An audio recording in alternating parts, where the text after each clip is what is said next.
ان کی کوئی حیثیت نہیں ہوگی, سیاسی جماعت کی کوئی حیثیت نہیں ہوتی جب تک یہ ان کی نااہلی ختم نہیں ہو جاتی. اس وقت تک یعنی کہ ان کی کوئی حیثیت نہیں سیاسی طور لیکن پر. جو یہ سب ان کی نہیں ہوگی, لیکن وہ پھر بھی ایک سینئر کے طور پہ پیٹرن چیف کو نواز شریف کی طرح بانی بن جائیں گے. بانی بن جائیں گے نا. تو دوسری بات یہ ہے کہ آپ بار بار یہ دیکھیں نا کہ اگر عبدالحلیم خان صاحب آتے ہیں یا ان کے نام پہ وہ جماعت رجسٹرڈ ہو جاتی ہے, فرض کر لیا جائے, تو وہ ہے تو ایک ہی نا.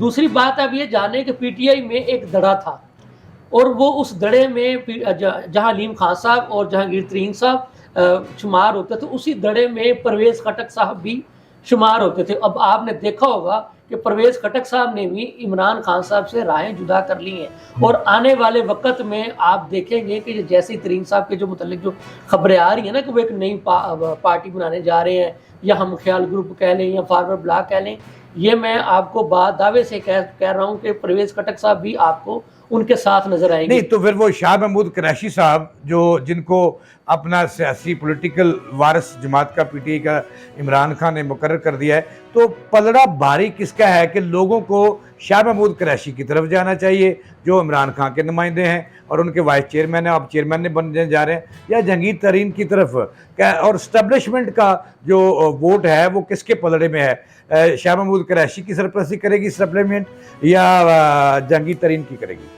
جو یہ سب دیکھیں پھر بات وہی پہ آ کے کھڑی ہو رہی ہے. 2018 میں شاہ محمود قریشی صاحب کتنے لوگوں کو لے کر گئے تھے جی خان صاحب سے ملوانے کے لیے, کتنے آزاد لوگوں کو یا کتنی دوسری جماعتوں سے جیتنے والے کو لے کے گئے تھے, وہ تو کسی ایک بندے کو بھی نہیں لے کر کے گئے. تو جب ترین صاحب لے کے گئے ہیں تو انہوں نے ترین صاحب کے پاس ہی آنا نا, ایک بات. دوسری بات جب میں آپ کو بار بار کہہ رہا ہوں, اور یہ بات جب پی ٹی آئی عروج میں تھی تو خان صاحب خود مانتے تھے کہ میری جماعت میں دڑے ہیں, تو میں آپ کو دڑوں کی طرف بار بار اس لیے آپ کا توجہ مبذول کروا رہا ہوں. شاہ محمود قریشی صاحب اس وقت بھی جہانگیر ترین صاحب اور علیم خان کے مقابل دڑے میں تھے, تو بات یہ ہے کہ وہ تو پھر ادھر ہی رہ گئے. تو جو ترین صاحب کا دڑا تھا, جو علیم صاحب کا دڑا تھا, وہ تو کھل کر اس طرف آ گیا نا. تو اب بات یہ جو رہی بات اسٹیبلشمنٹ کی, تو اسٹیبلشمنٹ جو ہے وہ بھی ادھر ہی ہے نا, کہ اسٹیبلشمنٹ کیوں ان کی حمایت کرے گی جی؟ یہ جو لوگ جو ہے یہ جو کھلا ملک دشمنی کرتے ہیں, جن لوگوں نے جا کے 9 مئی پہ جو سانحہ کیا, جوید صاحب یہ آپ کے ملک کے خلاف سازش نہیں تھی, یہ آپ کے ملک کے خلاف ایک باقاعدہ ان لوگوں نے جو سیاسی لبادہ اڑا ہوا تھا, انہوں نے آپ کے ملک پر حملہ کرنے کی کوشش کی. اچھا جی, مان لی آپ کی بات ملک صاحب, بات مان لی آپ کی کہ یہی حقیقت ہے کہ 9 مئی جو تھا یہ ملک کے خلاف, اداروں کے خلاف ایک بہت بڑی سازش تھی جو ناکام ہوئی, اور حملہ تھا ناکام بنا دیا. تو پھر اس میں جو ماسٹر مائنڈ تھے, جو قیادت تھی, ان کے ساتھ یہ مذاکرات کیوں ہو رہے ہیں, ان کو ایک ایک کر کے چھوڑا کیوں جا رہا ہے, ان کو معافی کیوں دی جا رہی ہے, اور رہ گئے بچے. آج شروع میں کہا جاتا تھا کہ سرور روڈ پہ جو پرچہ مقدمہ درج ہوا تھا کہ یاسمین راشد صاحبہ جو سینٹرل پنجاب کی صدر ہیں, آج عدالت میں وہ بھی چھوٹ گئیں کہ وہ اس میں ملوث ہی نہیں ہے. تو پھر رہ گئے غریبوں کے بچے, ان کو بھی چھوڑ دیں. پھر یہ کیسا دورہ قانون ہے؟ جو ایسا میری بات سنیں, یہی بات یاسمین راشد صاحب کو چھوڑا ہے تو عدالت نے چھوڑا ہے. اگر غریبوں کے بچے نہیں چھوٹے تو وہ بھی عدالت کا ایشو ہے, اس میں تو. اور جنہوں نے پریس کانفرنس کی ان کو کس نے چھوڑا ہے؟ میری گزارش, کیا وہ ملوث نہیں تھے؟ میری گزارش سن لیں, اب تک جن لوگوں نے بھی پریس کانفرنس کی ہے نا, ان کی کہیں پر بھی یہ جو ہے نا وہ شمولیت جو ہے نا وہ نظر نہیں آئی کہ انہوں نے اکسایا تھا یا وہ لیڈ کر رہے تھے یا ان کی وجہ سے یہ ہوا ہے. بہرحال یہ تو جو ادارے جن کا کام ہے وہ اپنا کام کر رہے ہوں گے, اور یہ کون چھوٹ رہا ہے کون نہیں چھوٹ رہا ہے یہ بھی عدالتوں کا کام ہے, یہ آپ پر میرا کام نہیں. لیکن میری عرض سن لیں, آپ نے کہا کہ یہ دوہرا قانون کیوں ہے, تو جو ہے سب یہ جب سے آپ بھی اس فیلڈ میں ہیں اور میں بھی اس فیلڈ میں ہوں, میں تو خیر آپ سے جونیئر ہوں, ایک چیز ہم شروع سے سنتے آ رہے, کم از کم میں تو شروع سے سنتا آ رہا ہوں کہ جی ہم نظام بدلیں گے. تو نظام بدلنے کی جو ہمارے جو لیڈران بات کرتے ہیں نا, وہ اسی لیے کرتے ہیں کہ نظام ہے ہی دوہرا. لیکن جو دکھ اور افسوس کی بات ہے نا, یہ نظام بدلنے کی نعرہ تو ضرور لگاتے ہیں, لیکن جب گورنمنٹ میں آتے ہیں نا نظام بدلتے ہی نہیں ہے. یہی دل فریب نعرہ خان صاحب نے لگایا تھا, اور ان کے اسی دل فریب نعرے کی وجہ سے بہت سارے نوجوان جو ہے نا وہ ان کی طرف مائل ہوئے تھے. لیکن آپ نے دیکھا 3.5 سالوں میں کیا انہوں نے اس نظام کو بدلنے کی کوئی ایک بنیاد رکھی ہو, کیا انہوں نے جوڈیشری کو بدلنے کے لیے کوئی ایک بنیاد رکھی ہو, کیا انہوں نے جو پارلیمانی جو نظام ہے جس کو وہ سمجھتے تھے کہ یہ اشرافیہ کے لیے ہے, غریبوں کے لیے, کوئی ایک بھی بنیاد رکھی ہو؟ نہیں, انہوں نے بدلا تو ہے. کیا بدلا؟ خان صاحب نے بدلا تو ہے کہ گراؤ جلوک دیا, انہوں نے تخریب کاری دی, انہوں نے حملے کروائے, انہوں نے بھوک دی, افلاس دی اور گروہ بندیوں میں تقسیم کر دیا پوری قوم کو. یہ تو بدلا ہے انہوں نے, یہ خدمت ہے. جیسا میں آپ کی اس بات سے اتفاق کرتا ہوں, ضرور انہوں نے بدلا ہے. لوگوں کو, اپنے غریب ورکروں کو انہوں نے جیل بھرو تحریک میں لگایا اور خود وہ اپنی جیب بھرو تحریک میں مصروف تھے اور ضمانتیں کراؤ تحریک میں ہی مصروف تھے. اب جو آپ نے غریبوں کے بچوں کی طرف آپ بار بار اشارہ کر رہے ہیں نا, اب غریبوں کے بچے تو خود بیوقوف ہیں. ان کو اس بات کی سمجھ کیوں نہیں آتی کہ جس کے اپنے بچے جو ہیں وہ باہر کے ملک میں محفوظ ہیں اور ہمارے جو بچے ہیں جو اب اس کے پیچھے گمراہ ہو کے جو ہے اپنی اداروں کے خلاف سازشیں کر رہے ہیں. تو میں یہ سمجھتا ہوں کہ ان ماں باپ کو ہوش کے ناخن لینے چاہیے, اور ان ماں باپ کے لیے تو یہ بہت بڑے اشارے تھے. جب آپ کو یاد ہوگا فیصل نامی ایک ورکر تھا, خان صاحب کے بقول کے اس نے ان کے لیے جو ہے نا وہ اپنی جان کا نذرانہ دیا. پھر ذلے شاہ جو انہی کا ورکر تھا وہ بھی خان صاحب کے بقول اس ورکر نے ان کے لیے جان کا نذرانہ دیا. یہ دو ایگزامپل تھیں. کیا ان دونوں ورکرز کے گھر کی طرف ان کے ماں باپ کو دکھ بٹانے کے لیے خان صاحب گئے؟ جب نہیں گئے تھے تو پھر باقی جو گمراہ بچے ہیں ان کے والدین کو اس بات کی سمجھ نہیں ہے. ملک صاحب میرا سوال یہ تھا کہ جب آپ نے معافی دینی ہے, جو پارٹی دیتا ہے وہ قتل کر لے اور معافی مانگ لے تو فارغ, اس کے مطلب قانون تو کوئی نہ ہوا کہ جو لیڈران ہیں پی ٹی آئی کے وہ تو چھوٹ کے کوئی معافی مانگ کے, کوئی پارٹی چھوڑ کر, کوئی سیاست چھوڑ کر, وہ جو غریبوں کے بچے ہیں وہ کیا جلتے مرتے جیلوں کے اندر سڑیں گے؟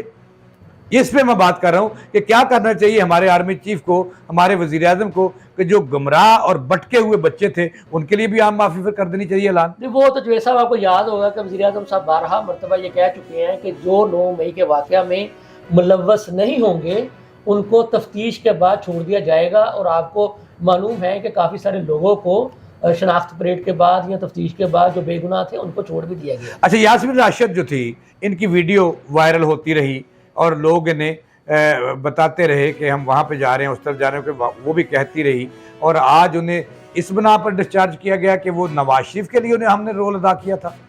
یہ اس بات کا تو مجھے علم نہیں ہے, یہ تو جوید صاحب وہ جج صاحب ہی بتائیں گے نا. ملک صاحب آپ بہت بڑے پولیٹیکل رپورٹر ہیں, آپ چھپا رہے ہیں. جب نواز شریف باہر گئے تھے تو محترمہ وزیر صحت تھی اور رپورٹیں بدلیں. آج اس کا نون لیگ یعنی کہ اس کی بھی ڈبل پالیسی ہے, آج اس کا وہ جو ان کا آسان تھا وہ اتار رہے ہیں. جو ایسا میں پھر بات یا وہ ویڈیو جھوٹی تھی جو وائرل ہوئی کہ وہاں وہ کمانڈ کر رہی تھی, یا کیا ہے یہ سلسلہ؟ میری گزارش سن لینا, میں پھر وہی کہوں گا کہ چلیں اسی طرح سے لے لیتے ہیں کہ نواز شریف صاحب کے بارے میں کہا جاتا ہے کہ وہ 50 روپے کا ایک اسٹامپ جو ہے کہ ایفیڈیوٹ جو ہے وہ جمع کروا کے چلے گئے. حالانکہ میں یہ بات آپ کو دعوے سے کہہ سکتا ہوں 50 روپے کا اسٹامپ تو آپ کو مارکیٹ میں کہیں سے ملے گا نہیں, لیکن یہ بھی ایک المیہ ہے کہ وہ 50 روپے کا اسٹامپ جمع کروا کے چلے گئے. لیکن جانے کس نے دیا؟ وہ جوید صاحب آپ کی عدالتوں نے جانے دیا نا. اگر آپ یہ کہہ رہے ہیں کہ جی وہ بوگس رپورٹ آپ کی حکومت نے جانے دیا, تو جوید صاحب حکومت خان صاحب کی تھی اس وقت. یاسمین راشد صاحبہ جو وزیر تھی وہ بھی خان صاحب کی تھی, اور یہ وہی خان صاحب تھے جو روز کہا کرتے تھے, ایسے منہ پہ ہاتھ پھیر کر کہا کرتے تھے میں ان کو نہیں چھوڑوں گا, رلاؤں گا. اب یہ جو رلانے والا جملہ ہے نا یہ آپ کو یاد ہوگا. یہ بات تو خیر نواز شریف صاحب بھی کئی مرتبہ کہہ چکے ہیں کہ پتہ نہیں یہ رلانے والی بات انہوں نے ہمارے لیے کی تھی یا اپنے لیے کی تھی یا اپنے ورکرز کے لیے کی تھی. اور آپ آج یہ دیکھیں کہ خان صاحب خود یہ کہہ رہے ہیں کہ میں تو اکیلا رہ گیا ہوں. اب یہ پتہ نہیں انہوں نے اپنے لیے شاید یہ بات کی تھی کہ میں. اچھا, آخری بات یہ بتائیں, اس کے بعد ہم نے ایک اور بات کر دی ہے, ہمارا پروڈیوسر اشارہ دے رہا ہے کہ وقت ختم ہو گیا, جلدی سے یہ بتا دیں کہ جو پارٹیاں چھوڑ رہے ہیں اور نئی جماعت میں جانے کی کوشش کر رہے ہیں, 3-4 جماعتیں یہاں پہ موجود ہیں جو سرکردہ ہیں, تو جو واپس آ رہے ہیں ان کے لیے فیزیبل اور کامیاب کون سی پارٹی ہے؟ آپ کا سیاسی تجزیہ کیا ہے کہ ان کو کس طرف جانا چاہیے؟ جو ایسا پہلی بات یہ ہے مسلم لیگ نون کے پاس تو ہاؤس فل ہے, انہوں نے اعلان بھی کر دی ہے. پیپلز پارٹی کے پاس چونکہ گنجائش ہے, ان کے پاس سینٹرل پنجاب میں کینڈیڈیٹ پورے نہیں تھے, اب ان کو مل رہے ہیں, یقینی طور پر ان کو ضرورت ہے وہ لیں گے بھی, لیکن وہ بھی ان لوگوں کو لیں گے جو انہوں نے ان کے خلاف باتیں نہیں کی تھی. فار ایگزامپل آپ کو یاد ہے کہ فواد چوہی صاحب یا فردوس عاشق امان صاحبہ یا اس طرح کے جو اور لوگ جو مسلم لیگ نون اور پیپلز پارٹی کے متعلق ان کی لیڈرشپ کے متعلق کھل کر باتیں کرتے ہیں.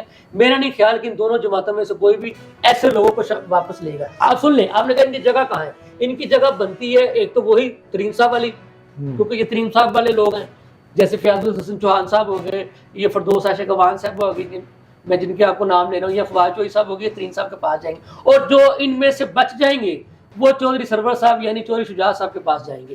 یہ ان کا ہے. اور یہ اپنا جوید صاحب آپ کو یاد ہے, آپ مجھ سے زیادہ سینئر ہیں, جب بھی الیکشن کا ماحول ہوتا ہے اس طرح کی پروازیں, اس طرح کے موسمی پرندے کہہ لیں, موسمی پھل کہہ لیں, موسمی سیاستدان کہہ لیں, وہ جماعتیں بدلتے ہی ہوتے ہیں. اور ان کو ہم کبھی الیکٹیبلز کا نام دے دیتے ہیں, کبھی کچھ کہہ دیتے ہیں. اچھا خبر ہے ہمارے پاس یہ کہ جو سابق گورنر ہیں مخدوم احمد مخدوم محمود صاحب جو ہیں, انہوں نے جہانگیر ترین کو ایک مشورہ دے کر ان کے خواب چکنا چور کر دیے ہیں, اور انہوں نے بھی کہا کہ آپ کس حیثیت سے پارٹی بنا رہے ہیں, آپ تو ہیں نااہل.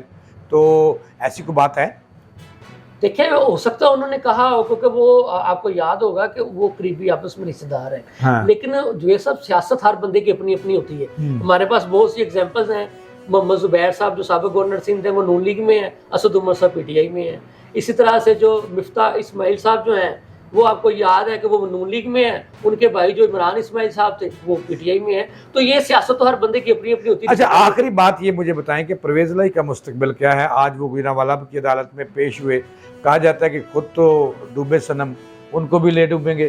وہ 5-7 بڑے معروف لاف ہیں, 2-3 صحافی ہیں, وہ اس طرح کے اور بیوروکریٹ ہیں, وہ بھی آئندہ دنوں میں پکڑے جائیں گے. ان کا مستقبل کیا ہے؟ یہ سب آپ کا اشارہ ہے آج کل کے جو پریس کانفرنس کر رہے ہیں ان کی طرف. یہ وزیر داخلہ رانا ثناء اللہ صاحب واضح کر چکے ہیں کہ پرویز الہی صاحب کا کیس اور دوسرے جو آج کل جو پریس کانفرنس کرنے والے لوگ ہیں ان کا کیس انٹائرلی ڈفرینٹ ہے.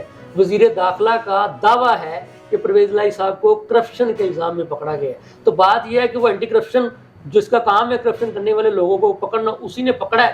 اگر انہوں نے کرپشن کی ہے تو بھی عدالت میں ثابت ہو جائے گی بات, اگر نہیں کی تو بھی عدالت میں بات ثابت ہو جائے گی. بات پھر وہی ہے, یہ فیصلہ چیف صاحب نہ آپ نے کرنا ہے نہ میں نے کرنا ہے, یہ فیصلہ ہماری عدالتوں نے کرنا ہے. شواہد کی بنا پہ اطلاع ہے کہ پنکی پیرنی صاحبہ جو ہیں وہ چھوڑ رہی ہیں عمران خان کو.